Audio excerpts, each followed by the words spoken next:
Podcast.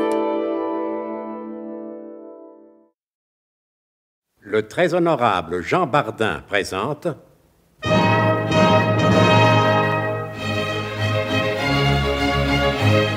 Bon baiser de partout.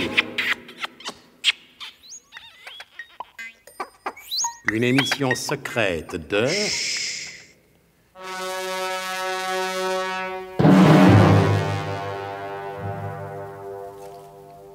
Donc, si tout semble se dérouler pour le mieux à Interlaken, où Nicolas Leroidec est sur le point de conclure la vente des plans du Biglotron, il n'en va pas de même à Paris, où Mémène, la douce compagne du valeureux agent secret, a été enlevée par l'abominable Zorbec le Gras.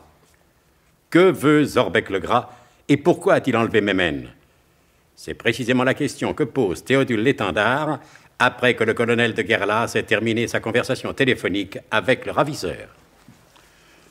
Ouais, c'est bon, Zorbec. Je vous ferai connaître ma réponse. Je ne vous salue pas. Enfin, que veut Zorbec le Gras et pourquoi a-t-il enlevé Mémène? Sa tactique est toujours la même. Je veux dire la même. Il sait que Nicolas Leroidec est sur la mission Tipetla. Il sait que j'ai tout mis en œuvre pour la réussite de cette mission. Il fait du chantage. Il menace de prévenir lui-même la presse pour affoler Leroidec. Mais que veut-il en échange de Mémène? Arthur Gouldebaume, son homme de main que nous avons arrêté à Villeneuve-la-Vieille. Enfin, qu'allez-vous faire, mon colonel? L'idéal serait évidemment de récupérer Mémène sans être obligé de leur donner Gouldebaume. Mais ça ne sera pas facile. Zorbec le Gras est un malin. Il connaît la musique, tout au moins le sirtaki. À notre époque, c'est l'essentiel. Nous allons essayer de gagner du temps.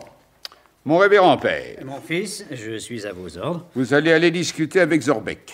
Essayez de gagner du temps. Bien. Quelle tenue? Soutane ou costume de clergyman? Ce qu'on attend surtout de vous, mon père, c'est une haute tenue morale. Sur ce chapitre, faites-moi confiance. Et pendant que le révérend père Paudemurge discutera avec Zorbec, moi, je vais avoir une petite conversation avec le dénommé Gouldebaume.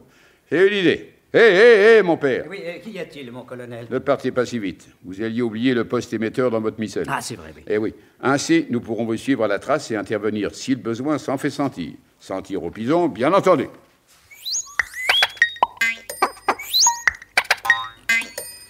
Et tandis que le révérend père Paudemurge s'en allait à grandes enjambées rejoindre Zorbec le Gras, le colonel de Guerlas se faisait ouvrir la cellule où était détenu Arthur Gouldebaume.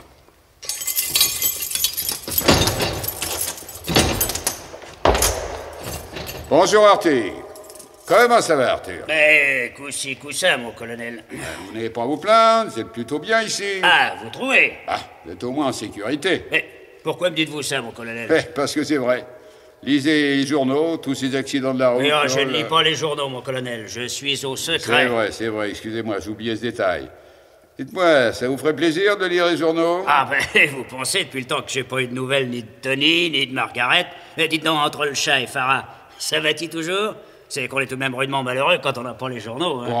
On pourrait peut-être arranger ça. Quoi, c'est vrai, mon colonel? Ah, ça, c'est gentil. Ces journaux, vous pourriez peut-être même aller les acheter vous-même. Non. Sensationnel, mon colonel. Je ne sais pas comment vous remercier. Et moi, je le sais. Ah bon? Ouais.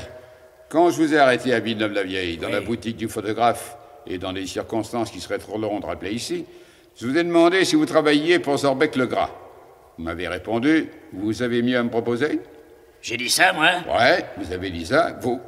Vous pensez bien que je n'irais pas inventer une chose pareille? Oui, vous savez, mon colonel, je ne me souviens plus très bien de ce qui s'est passé ce jour-là. J'étais sous l'effet du Pentatal. Oui, tandis qu'ici, vous êtes sous l'effet du pain sec qu'on mange sur la paille humide des Cachos. C'est évidemment moins gai que le Pentatal. La vie apparaît sous un jour nettement moins rose. Arthur, voyons, pourquoi continuez-vous à travailler pour une petite agence? Je sais pas, mon colonel, l'habitude, sans doute. Vous n'avez aucun avenir chez Zorbec le Gras. Ou plutôt si. Le seul avenir que vous ayez, c'est de vous retrouver entre les murs d'un cachot, que ce soit celui-là ou celui d'un petit voisin. Oui, je sais bien. Depuis que je suis ici, j'ai eu le temps de réfléchir. La vie n'a pas toujours été facile pour moi. Vous êtes né dans une famille modeste, je crois. Oui, une famille pauvre, mais malhonnête. Ouais. Mon père était piqueur de tronc. Dans les églises où les gens donnent pas grand-chose, alors c'était la misère, pour ainsi dire, quoi. Et avec Zorbec, ça ne doit pas être beaucoup mieux. Vous savez... Je parie qu'il ne vous paye pas régulièrement vos notes de frais. Et dans notre métier, Dieu sait si nous avons des frais. Ah, vous pensez? Ainsi, pour votre voiture, combien vous donne-t-il du kilomètre? Bah, ça dépend. Ben, ici, si l'on sait se débrouiller, c'est 48 francs et l'on n'est pas trop regardant sur le kilométrage. Par exemple, un aller-retour Nogent-sur-Marne, avec des détours, ça va chercher facilement dans les 800 à 900 kilomètres. Tout de même, hein. Ah, puis nous avons la cantine, et les avantages sociaux. Très important, les avantages sociaux. Non, c'est la grande maison, quoi. Réfléchissez, mon petit Arthur. Je ne veux pas vous forcer la main, bien sûr, mais la liberté, ça n'a pas de prix. Oui, qu'est-ce qu'il faudrait faire pour... Rien, mon bon Arthur, enfin, presque rien. Je vous libère, vous retournez travailler avec Zorbec-le-Gras, vous faites payer par lui si vous y arrivez. Oui. Et puis, pour les fins de mois difficiles, vous me passez un petit coup de fil. Qu'est-ce que vous en dites? Je dis que ça donne à réfléchir, hein. Oui, mais pas trop longtemps. Encore une fois, je ne vous mets pas le couteau sous la gorge, mais il faudrait vous décider tout de suite. Bon, attendez, je pense que je vais être d'accord. Alors, j'en étais sûr.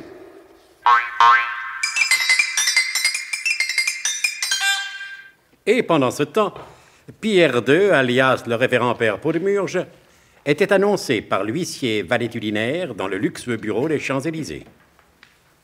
Entrez, je vous en prie. Ah, trop aimable, cher monsieur. Ainsi vous êtes envoyé par le colonel de Guerlas. Oui. Ah, comment se porte-t-il? Comme un chêne.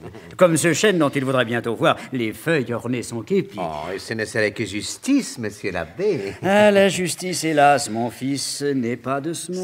Sans doute. Et en attendant, quel bon vent vous amène dans cette vallée de larmes? Eh bien, ma mission est assez délicate. Oui, je m'en doute. Voyons, vous avez avisé le colonel de Guerlas qu'une certaine personne serait en votre pouvoir. Je ne lui ai pas tout à fait dit ça, mais ça revient au même.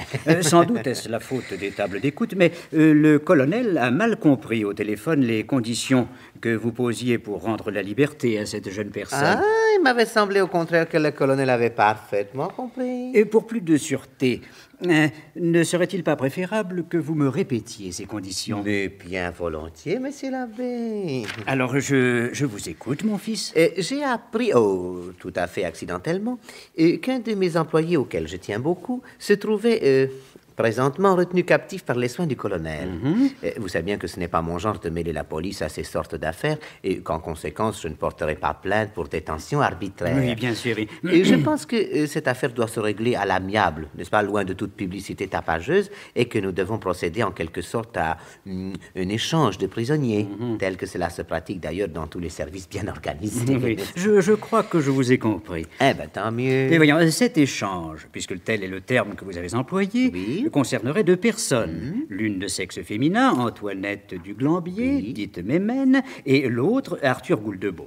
N'est-ce pas? Est-ce bien cela? C'est tout à fait cela, monsieur l'abbé. Non, mais le problème n'est pas aussi simple que vous le pensez. Oh, mais je ne me fais pas d'illusions. Vous savez, dans notre métier, rien n'est jamais simple et la ligne droite est assez rarement le plus court chemin qui mène d'un point... je dirais même qui m'émène d'un point.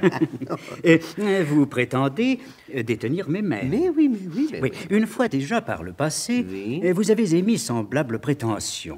Et il s'est révélé à l'expérience que cette Mémène n'était pas la vraie Mémène. Errare humanum est. Oui, mais avant d'entamer tout préliminaire à un commencement d'entrée en matière et d'introduction en quelque sorte de pourparler, à un premier échelon, cela s'entend, il faudrait avant tout que je m'assure que cette Mémène est bien Mémène. Mais vous avez parfaitement raison. C'est seulement après m'être assuré de manière irréfutable de l'identité de la dite Mémène que nous pourrons commencer à envisager les modalités qui doivent présider à cet échange. Et vous voulez la voir? Je suis venu dans cette intention. Eh bien, voici monsieur l'abbé. Voilà. Attendez que l'écran chauffe un instant. J'ai placé une caméra de télévision dans le lustre de la chambre où elle est enfermée. Oui, mais... Oui, ne m'avez-vous pas dit que vous vouliez la voir? Certainement. Non, je ne suis pas idiot au point de vous conduire jusqu'à l'endroit où elle est détenue. Attendez un petit peu. Oui. Voyez-vous, maintenant, ça marche. Regardez, là. Non, excusez-moi, monsieur l'abbé, mais j'aurais dû prévoir le carré blanc, n'est-ce pas? Cette brave Mémène, évidemment, ignore la présence de la caméra et elle s'apprête à se coucher, alors forcément, n'est-ce pas?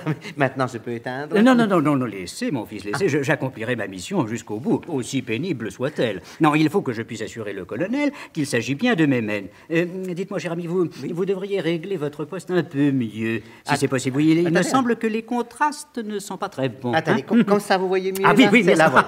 Oh, sacré Mémène. Elle est ravissante.